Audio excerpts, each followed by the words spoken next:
Sequestrate 5 cooperative palermitane di trasporto merci su strada e dei beni nella disponibilità degli amministratori dalla Guardia di Finanza di Palermo in esecuzione di provvedimenti della locale Procura della Repubblica Dipartimento Mafia Economia, responsabili di aver organizzato un vasto sistema di frode che ha profondamente inquinato il settore. Tra i beni sequestrati 99 automezzi adibiti a trasporto merci, motrici, autocarri e furgoni, 10 autoveicoli, 6 motocicli, 5 terreni agricoli, 17 immobili nonché oltre 60 rapporti bancari, fino a un valore complessivo superiore a 62 milioni di euro, pari alle imposte evase, oltre 180 i padroncini che operavano senza pagare imposte dietro lo schermo giuridico delle cooperative ed oltre 1000 lavoratori impiegati presso diverse aziende sul territorio siciliano, ma formalmente assunti dalle cooperative che poi non versavano i contributi previdenziali e assicurativi. Il sistema ha permesso negli anni di beneficiare di ingenti e indebiti vantaggi fiscali a numerose aziende del settore della distribuzione, alcune delle quali sottoposte a sequestro perché riconducibili a soggetti indiziati o indagati per mafia.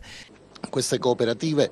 si gravavano fittiziamente dei dipendenti che erano in realtà al lavoro presso delle vere e proprie società commerciali, dei veri e propri gruppi commerciali, e in un certo senso concentravano su se stessi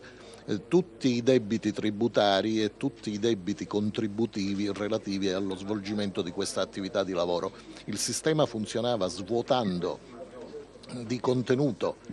le società che svolgevano effettivamente attività commerciali, le società operative, e trasferendo le loro attività fittiziamente a queste cooperative, che a loro volta poi non pagavano in realtà né i debiti tributari né quelli contributivi, compensandoli con mezzi fraudolenti.